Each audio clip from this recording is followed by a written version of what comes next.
Sandra Ezekwesili. And this is Nigeria Info 99.3. We are the nation's #1 talk station. How can Nigerians hold elected officials accountable between elections? How can you do it? We all know that you get to vote them out every 4 years if they don't deliver. But they say prevention is better than cure. Why? So while it's great to be able to remove non-performing politicians every 4 years, aren't there ways to force that politician to perform before the 4-year term is over? It brings me to our big hard fact today. The next president will take office in 1 year and 48 days. So at that point, all the talk about whether or not the current administration has performed well, it will be over. The question becomes, how do you hold the next president accountable? And not just the president. In 1 year and 48 days, we will swear in the 10th National Assembly. Lawan Agbaje-Biamila may or may not be in charge. Some National Assembly members will return, while some will be new. Either way, as Nigerians, if you want good laws and reasonable budgets, you need to be able to hold your elected senator and rep accountable. Same at the state level. Either Governor Sanwo-Olu will return for a second term or we will have a new governor. Either way, I'm sure you will want to hold whoever is in Alausa accountable. Same with the state assembly members. Mudashiru Obasa could come back or he could not. He may not. And if he does come back, he may or may not be the speaker. How do you hold whoever is there accountable? That's what I want us to talk about today. Let's explore ways that the Nigerian citizens can hold the Nigerian government at all levels accountable. Well, let's start with the basics. First of all, how accountable do you think government in Nigeria currently is? Are some branches or tiers of government more accountable to the public than others? If you think the answer to that question is yes, which ones and which ones?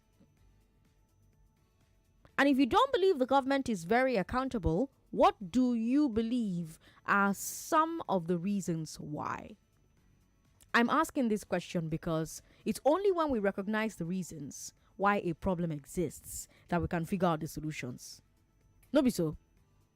Oh yeah, let's talk. 0700-993-993-993. 0700-993-993-993. That's for men. For women, 01465-7190. 01465-7190. Again, the questions are, first of all, how accountable do you think government in Nigeria currently is?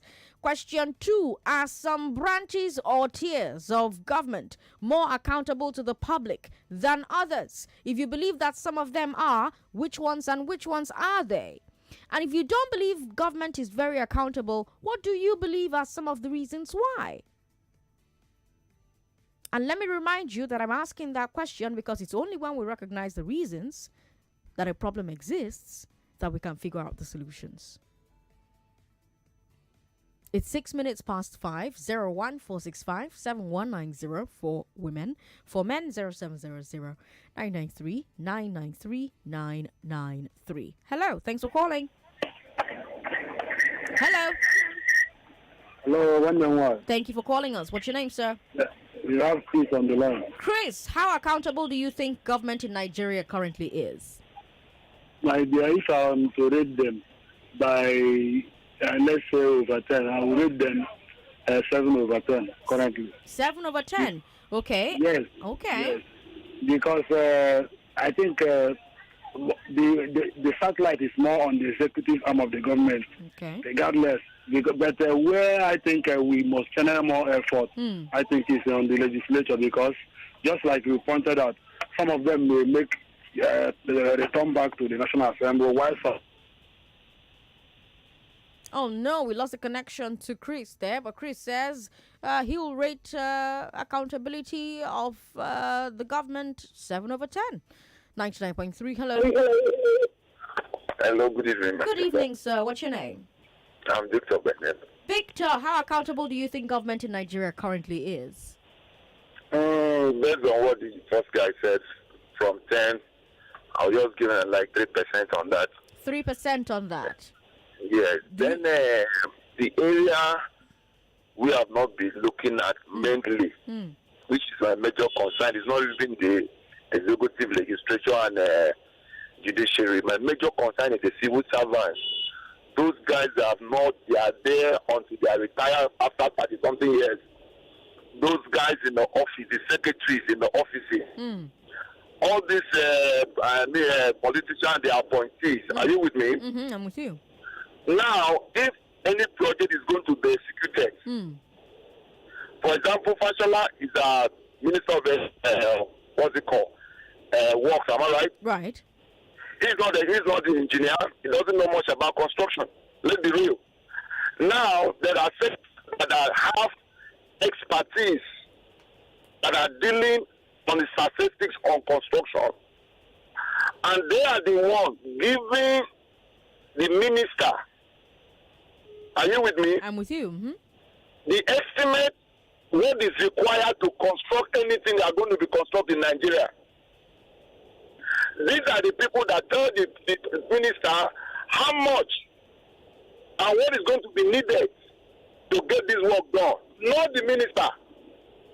They are the one. That's why most of the ministers, when they ask them to come and defend their budget, they get fainted, they get collapsed because they don't know what to say. So my major problem is that we should be looking at the civil servants. Are you with me? But by taking the job, the minister is saying, I am able to control these people. That is where the National Assembly are getting it wrong, which is the error that needs to be corrected. It's only in Nigeria, which all of us know, that a lawyer will become a contractor. No, it's not just balance. No. I want you to follow what I'm saying here. You're saying that if as a minister you take the job, I'm saying that as that minister you're able to control all these engineers and ministry people and secretaries, etc. So if these people, if these civil servants can bamboozle the minister, should the minister not resign? The problem is just hit the thing on the nail. The Nigerians are finding it difficult to resign on what they are unable to do in every sector, even in ministry. All right. Thank you very much for calling us. And it's also not true that in other countries, politicians are not appointed with, in positions that they are not, what's the word I'm looking for now, in areas that they did not study in school. Because he made that comment, and I've heard Nigerians make that comment quite a bit. He said, a lawyer cannot be put to head like a transport ministry or an engineering ministry or something like that. In other countries, politicians can be appointed ministers in areas that they didn't study at all. So you take a look at someone like Winston Churchill, for instance. Winston Churchill was Navy minister, but he was not a Navy man. So it happens everywhere. It's down to capacity. And if as minister, like I was asking that guy who just, left the call, like I was asking that guy, if as minister, the civil servants that Nigerians are not looking at, the secretaries, etc., if they can bamboozle the minister, should the minister not resign? Because when the minister takes the job, the minister is saying, I am able to control these people. If she proves that she cannot, in fact, control these people, should she not resign? Because remember, again, we're trying to get to the root cause. We're exploring the ways that Nigerian citizens can hold Nigerian government at all levels accountable. And my first question is, well, how accountable do you think government is? The first caller said 7 over 10. The second caller said 3 over 10. My next question is, are some branches or tiers of government more accountable to the public than other branches? If the answer to that question is yes, which ones and which ones? If you don't believe government is very accountable, what do you believe are some of the reasons why government is not accountable? Today, we're just talking root causes. If we recognize the root causes, we can figure out the solutions. So one person has said we're even looking at the wrong people. The people we should be looking at are working in the ministries. Okay. But if a person is appointed to do a job, we have to assume they're being appointed because they are able. If a person gets in there and finds that he or she is not able to do the work, should they not resign? 99.3, hello. Hello, Sandra. Thanks for calling. What's your name? Good afternoon. My name is Peter. I'm calling from Macha. Peter, how accountable do you think government in Nigeria currently is? Well, if you ask me, I'll give you -1. -1, interesting. Why? Sandra, you and I know that how reckless a government official is. Okay. They are not accountable. They don't have that time. Okay, how can a governor, Buhari, vice president, senate president, receive security votes? What are you using it for? And yet, militancy is everywhere in Kaduna. So where is the security vote?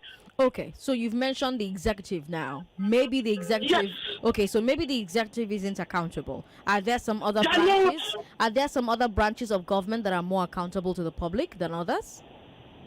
Of course. Which ones? Except, let me there are some states that I know that are a bit careful what they are doing. Okay. Which ones? Okay, I must be very sincere. Okay. Lagos State is a bit careful Okay. what they are doing. Okay. Yes. Okay. If you ask question, they will give you the answer. Okay. Though they might lie, Okay. but they will give you answer. Okay. But there are some states they can never give you an answer. Why do you think... I can mention it. Why? Is one River State, Abia State, in short, the whole of Southeast. They are doing it with impunity. Why do you think this is? Why do you think this is happening in these states? Because the way we are wired, I'm from there. Okay. They believe, after all, I use my money to get to that place. Okay. So anything is me. Okay. And that's all. Have you ever, Sandra?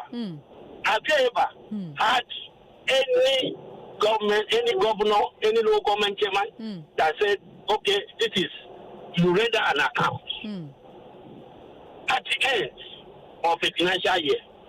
Have you ever had it? No. Everything is shielded in secret. So, please, Sandra, 2023, if we cannot get it, we are in for it.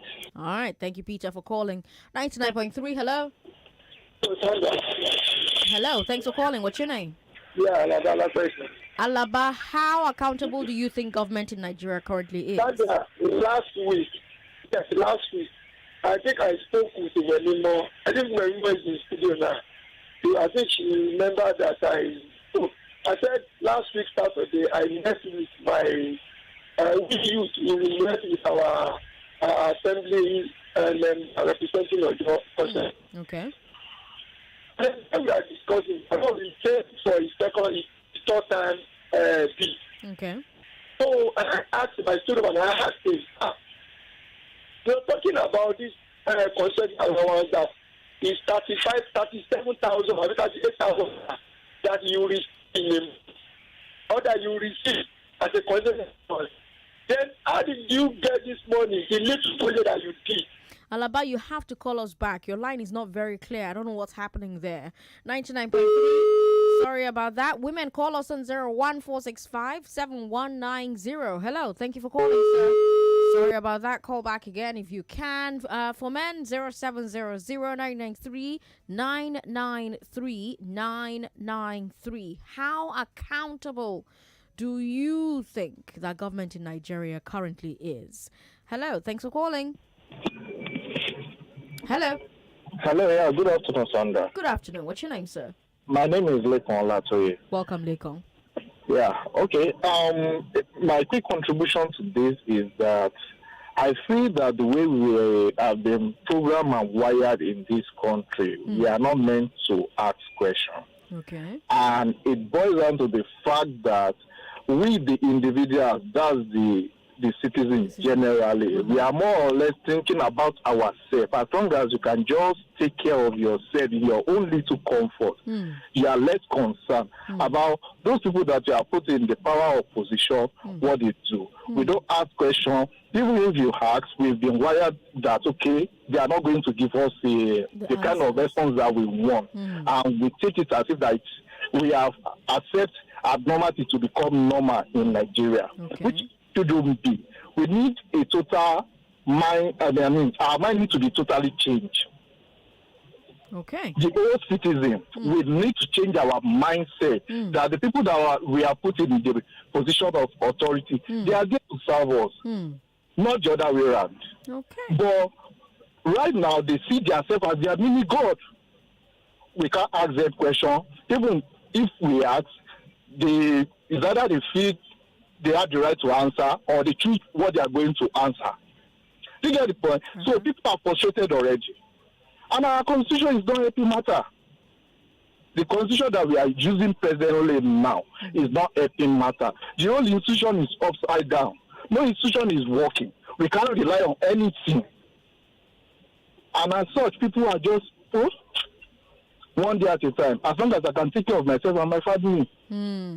Thank you for calling. It's interesting that he mentioned that thing about how we are a people who are not very prone to asking questions, which is why during the Big Three, when a caller called in and, said, how, what's his name's, Oshimbajo's hands were tied during his time as vice president, and how, well, there wasn't really a lot that he could do. And I asked the question about, okay, well, he has been in charge of ease of doing business. What has he done with it in the 7 years? Is it easier to do business in Nigeria than it was 7 years ago? Is it the same? Has it worsened? I got a few people sending me messages on WhatsApp. Oh, Sandra, why are you asking that question? Do you think that that's one of the root causes, that we are very anti-questions? Same thing when Peter Obi came on Friday and was interviewed by Ireti Bakari Yusuf. You can watch that interview, by the way, on our social media platforms, Facebook, YouTube. Our website is www.nigeriainfo.fm. He had the interview with Ireti, and when we're talking about it on my show, I mentioned, well, he was governor in Anambra during the Okuzo SARS situation, right?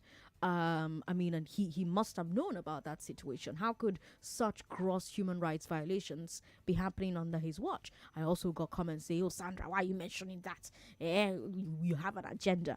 So you have the person who's accusing me today of having an agenda against Oshimbajo, and then you have the people who were accusing me of having an agenda against P2B, when all I do as a journalist, all I'm supposed to do as a journalist, is ask questions.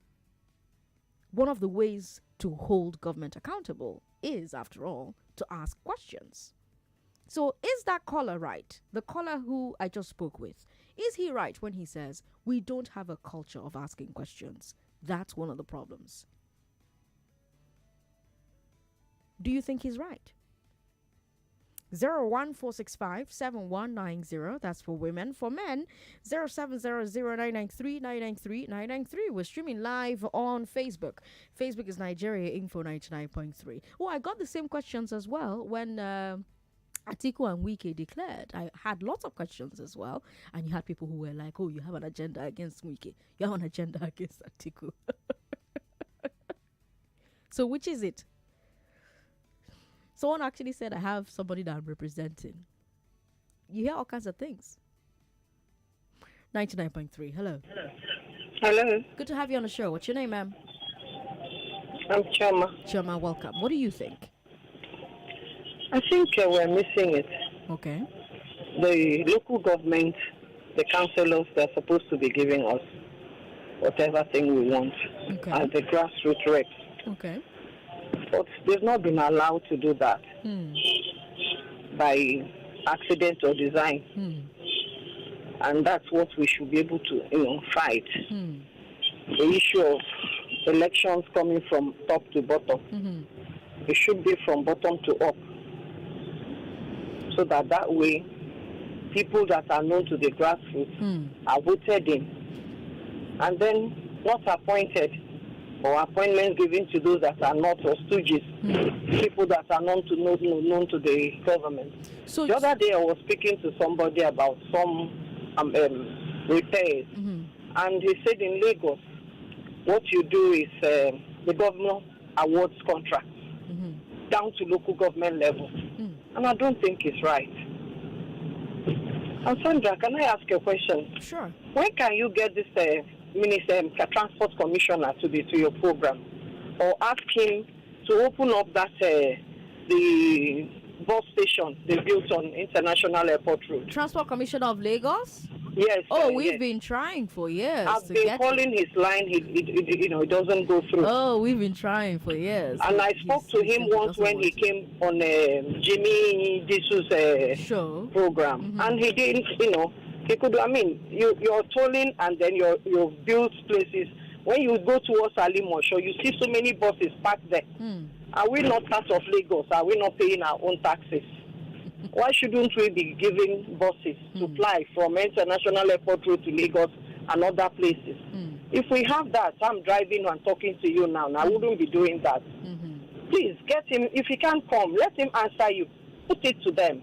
They should open it up, please. All right, Shoma, thank you very much for calling. That, by the way, is, part of what we're talking about today on the Big Hard Fact. How can Nigerians hold elected officials accountable between elections? So we have an appointed a member of the executive, the Commissioner for Transportation, and several times I've reached out. Mr. Commissioner, come to Hard Facts. Let's talk about the transport sector. There's so much that we need to talk about. The transport sector is such a crucial part of Lagos. Let's talk. He will leave me on red on WhatsApp, or he won't even pick my call. I'll call and call and call. He won't pick up the call. So how do you hold elected officials accountable? That's the big question we're asking. What are the reasons why government isn't very accountable? 0700993 993. I'm trying to make sure we don't have a break coming up, so I'll see if I have time to take one more call. Yes, I do have time to take one more call. 99.3, hello. Hello, Sandra. Thanks for calling. What's your name, sir? Good afternoon. Good to have you on the show. My name is Emmanuel, calling from Ikorodu. Welcome. Go ahead. Sandra, the reason why people are tackling you this afternoon is that because of your usual comment that 1 million Nigeria can be wrong. They can be wrong. That means if we are saying that, it means that we should follow the crowd. So that's why people are always tackling you by saying you don't allow them ask questions. So that's why I wanted to contribute in your show. I love your shows. But that comment you always made that 1 million Nigeria Lagos cannot be wrong is a wrong statement in my own eyes. I'm trying to be corrected. Okay. Okay, thank you for calling. All right then. 99.3. Hello.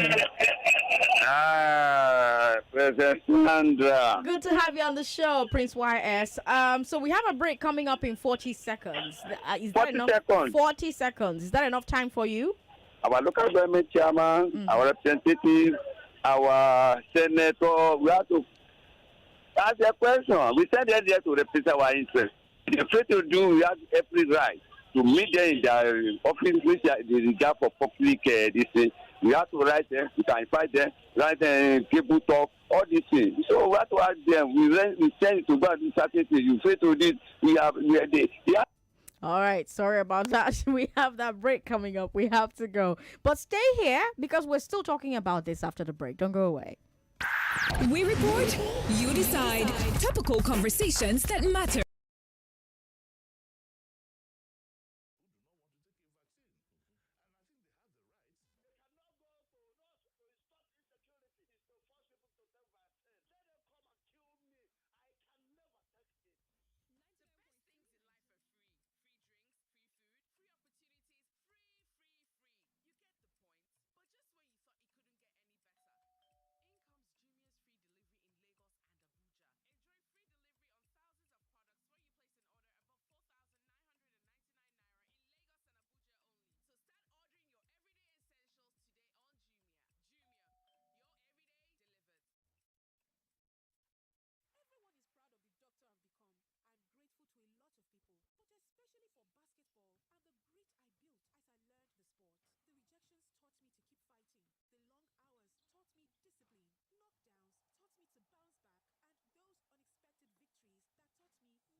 jokingly saying, "Femi, what happened to your financial goals?" Got so loud that I could not take it anymore. I just had to do something about it. This year, I took a bold step and reached out to Capital Field Investment Group Limited. And just like that, financial planning that seemed so daunting became so smooth and rewarding. I got a reliable partner that stands by me through all financial highs and lows, helping me make my money make me more money. You too can achieve growth, security, and stability with Capital Field. For inquiries and access to unbeatable loan, savings, and investment products, call 01-4547-432 or visit capitalfield.com. Thank me later. Capital Field Investment Group, the field where money grows.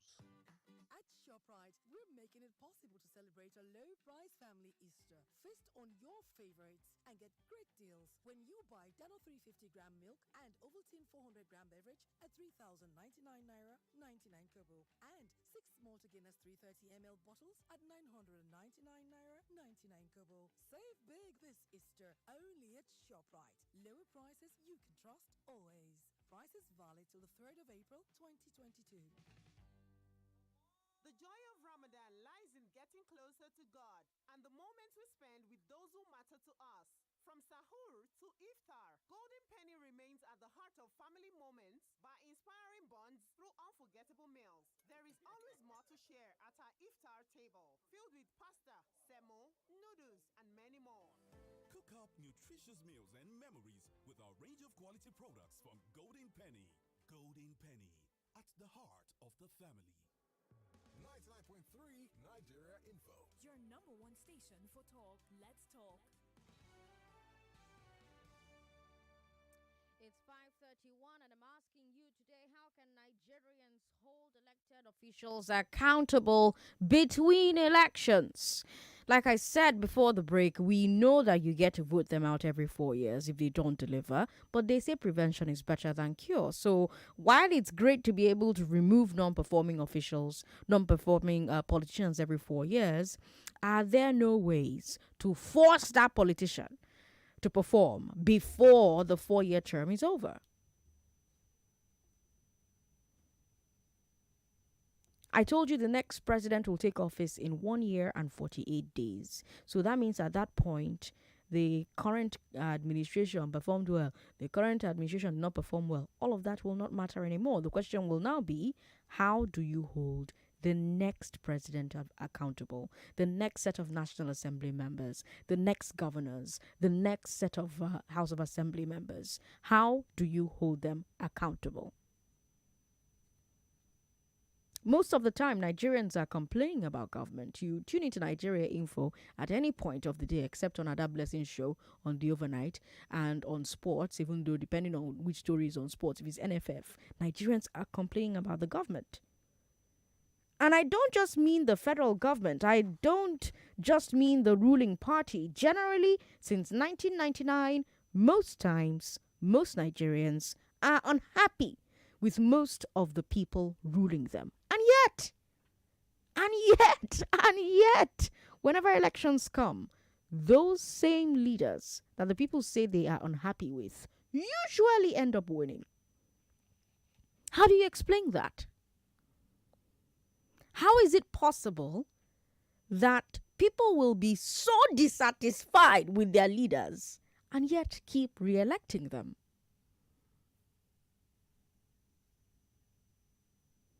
Zero 01465-7190 0700-993-993 01465-7190. That's for women. Men, call us on 0700-993-993. Hello, thanks for calling. Hello, good afternoon, Sandra. Good afternoon, sir. What's your name? I am Ezedum from Surrey. Welcome. I am laughing, Sandra. Why? You know why? Why? Asking such a question in a Nigerian state is like asking somebody to go and build a house in the river. Remember that former British that Nigeria is fantastically corrupt. Sandra, remember that Ike Kuremadu moved a motion for the Senate to enact the State of the Union address. It was stood down. Why? that State of the Union address by the president, or at the end of the year, will mandate the president to tell the nation what he is doing. That's one apart. Sandra, if you are giving a money you did not suffer to make, you will be in financial profligacy in spending it. Because of oil and the sharing formula, the core laziness which have crept in our bones cannot allow that. You see, Sandra, the reason for that is because of the lack of nationalism. Most politicians you see that are parading themselves, they don't love Nigeria. They don't believe in Nigeria. Okay, but that's politicians, says a doom. How about us, the citizens? Let me tell you this. If you establish a company and you have the mind and the sincerity to grow your company, you will not embezzle the money you will earmark to grow the company. You will ensure that everything is managed well. Because of Nigerian structural imbalances, which have created thick red lines, divisive lines, whenever a leader comes on board, whether as a governor, as a senator, as a president, they don't think of the nation. What they think is about their gain, how they will have influence in that country. And yet they keep winning elections. Explain that. You know why? Why? You know why? Why? Poverty. Isn't poverty and because of shouldn't poverty stop them from winning elections? Good people are not involved in political landscape. Sandra, let me tell you this. Somebody like former CBN governor, Mogalo, is it Mogalo? Mogalo. Who is an unknown party. Mogalo not being in APC or PDP is wasting his talent. Because you know that you are in a party that will win an election. If you are in a PDP or APC, the progressive-minded politicians will point to you to go and stand for them. Because of people like Moralu, who are not involved in petty political parties in Nigeria, he cannot withstand the heat in APC or PDP. That's why they will go and be dancing in Muslim parties. Ezedum, thanks for calling, but I don't believe Ezedum is answering my question, to be honest, because like I said, since 1999, everything Ezedum called in now and said Nigerians have been saying, and yet whenever elections come, those same leaders that the people say they are not happy with usually end up winning. How do you explain that? How is it possible that people will be so dissatisfied with their leaders and yet keep re-electing them? 99.3, hello. Sandra, good evening. Good evening, how are you? My name is James, I'm fine. James, what do you think? First of all, I want to protest. Why? Whenever Kelvin calls, you go like, "Hi, Kelvin." The guy was even giggling and blushing today. Look, Kelvin, if you are listening, we know where you live. We will wait for you in Joel stuff. This is Sandra, about this thing you are talking about. It's not that we just like to vote incompetent and senseless people into power. That we don't have a choice. If look at the current political shenanigans that's going on in the national platform today, if you remove Peter Obi and Oshibajo from the permutations, who will be the person who you want for China Tinubu? Abina Amechi, Abina Atiku, Abina Tamboal, Abina, all these people. We all know what they've done. We all know how bad they have been. So, look, there is at least one example of when we had someone who had done something nice, and when Bola and what's his name, BRF, Tinubu said he wasn't going to have him get a second term.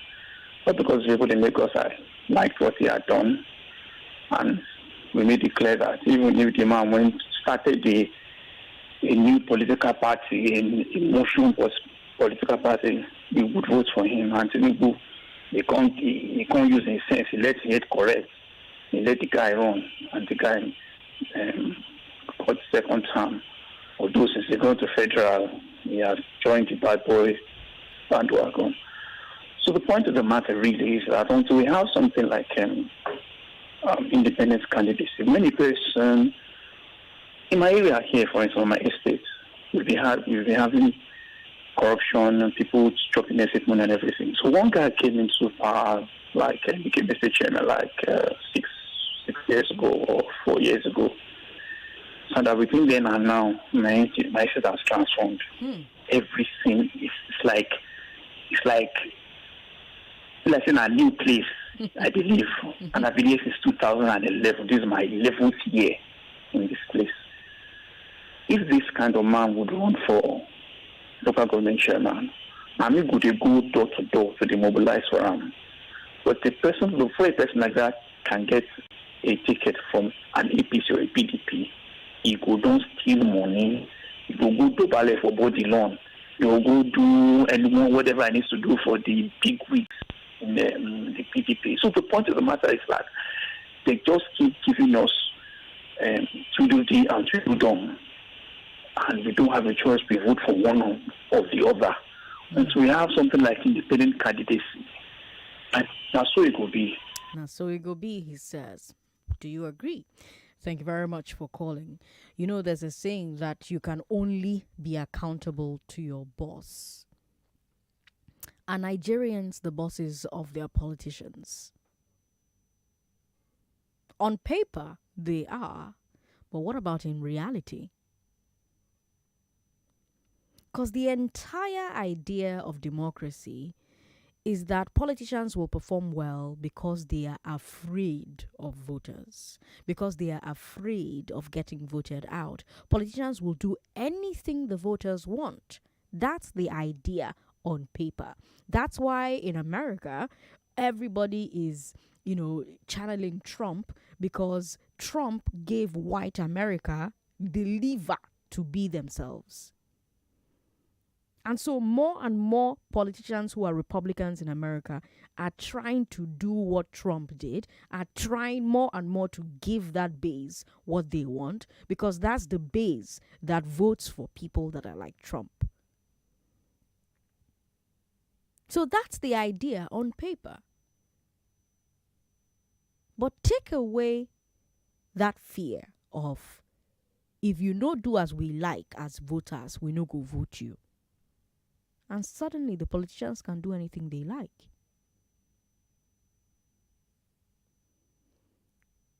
Are Nigerian politicians afraid of voters? I need you to stop, pause, think about it. Think about everything the politicians do in the 4 years leading up to the election and during election season. Are Nigerian politicians afraid of voters?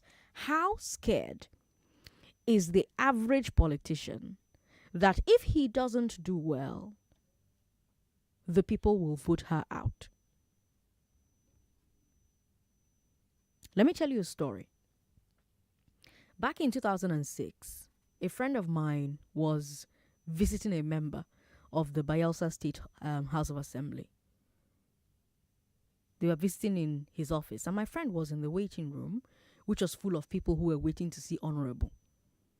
Most of them were complaining about one thing or the other. Honorable, no, they try.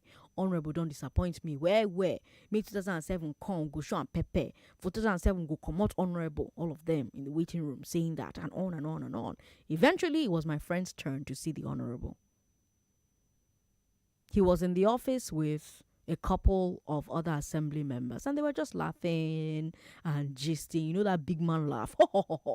And gisting.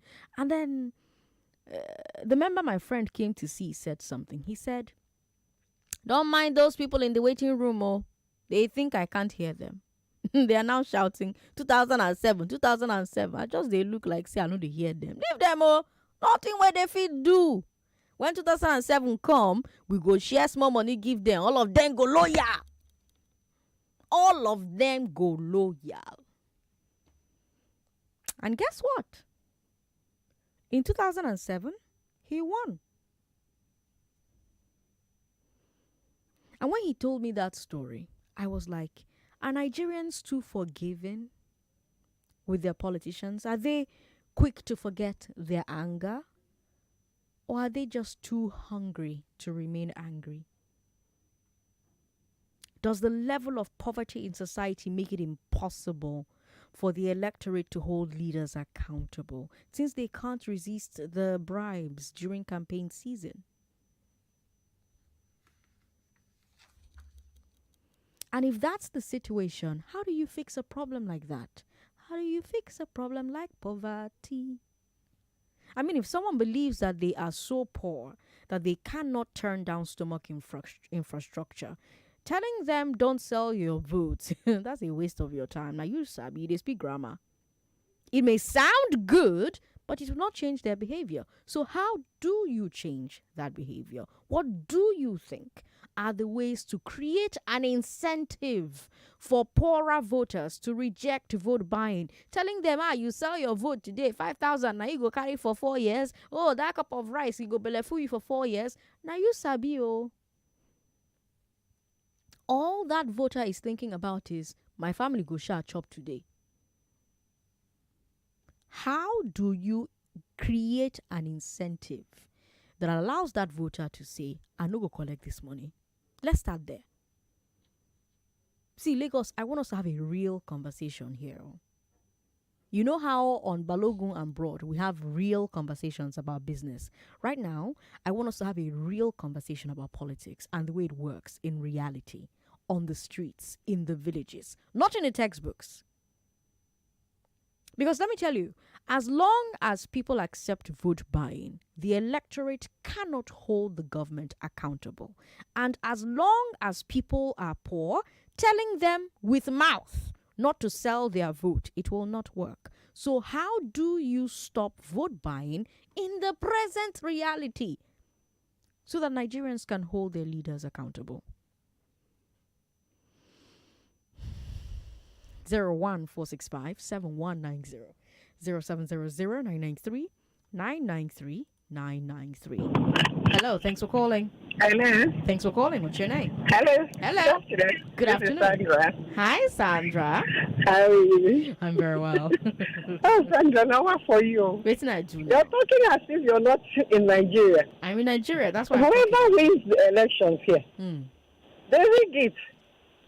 And then when you talk of, like making people not to accept, do you know what will make them not to give more rice and money? What? When we start electronic voting, you just vote and go into your business. Those touts that they are chasing after their bosses, it won't work again. So to give money will not even be possible. Okay. Because you know that once you give money, it will not. The thumb will count. Okay. So once we change the voting system in Nigeria, all those things will go. And they know. Okay. Sandra says electronic voting is the answer. But before we started doing the PVCs, we started with the TVCs and then we moved to the PVCs, people were buying votes. And then when PVCs came, PVCs were supposed to stop the problem of vote buying. Do you know what politicians did? They switched. They now started saying, show me your PVC, or they will even buy your PVC from you. They buy your PVC from you. Some of them will follow you to the polling booth to make sure you press your thumb where they want you to press the thumb before they give you the money that you're collecting. You have to understand that for politicians, now their work be this. The way journalism na my work. The way business na your work. Politics na their work. And they sabi the work where. If I have a problem in my office today, if I have a professional problem, I find new ways to solve it. I find innovative ways to solve it. Electronic voting, for those who believe it's the answer, becomes a problem for the politicians, and they will find a way to solve that problem. So again, back to the voter, who is actually the most important tool, the most important instrument during the election cycle, the campaign season, and the 4 years while the elected person is in office. How do we create incentives? What are the incentives that helps that voter say, I no go collect stomach infrastructure? 99.3. Hello. Hello. Thanks for calling. What's your name, sir? Yeah, good evening. My name is Sandra. Welcome. Yes, this is Sandra. I'm Valentine from Ikorodu. Valentine, welcome. The issue is that unless the citizens are empowered and able to be self-sustaining, unless they are empowered, everybody empowered, so there'll be no need to be able to buy their vote anymore. But the person that will do the empowerment is the government. Government does not have incentive to. The government will be able to make sure the members, the citizens are not empowered. So they can only force them to collect money. So they need this money. So let's assume that government, has a vested interest in not empowering. Are we doomed to vote buying forever? Let me tell you, if the people are hungry and they are poor, they can collect anything to make sure they sustain their life. That's the only thing. So unless there's a means, maybe they call it NGO, or there's a means that the citizens can empower. Create a job, sustain themselves, take care of their family. If you're talking of them standing to vote their mind, if not, this problem will continue. All right. We'll keep talking on the newsroom today from 6:15. Don't miss that conversation. But let's talk to you, 99.3. Hello. Hello, Sandra. Good evening. Good evening. Thanks for calling. What's your name, ma'am? My name is Biodun. Calling from Missouri. Welcome. What do you think? Yeah. It's the whole issue now is not even about vote buying alone. What the politicians don't want us to even come out to vote, because they have devised a means of, sharing the number of votes of people who did not appear amongst themselves. Okay. So you don't have to be there. They want that. So even if you say people should go out and vote, they will still do what they want to do. And people are fed up. That is just the issue. People are fed up, she says. How you one day fed up for matter we concern you? Because elections have consequences. In the 4 years between election, there's so much consequence that can occur. So can you really afford to be fed up? It's like being fed up of eating, or being fed up of breathing, or being fed up of, drinking water when you're thirsty. Is that really something we can afford, being fed up? Or is this a battle that we have to just persevere and keep going? We've got more messages. Let's take a look at them. Nigerians, I don't know what you're talking about there. Sandra, you just said it all. Politicians will always find ways around e-voting. Sandra, to answer your question, it starts with us starting at the polling booth. While on queue to cast your vote, you find anyone sharing and receiving money, fight against it or stop it. That's the only way we can move forward as a nation. Resist others from accepting or collecting bribe to sell their votes at the polling booth. Will that work?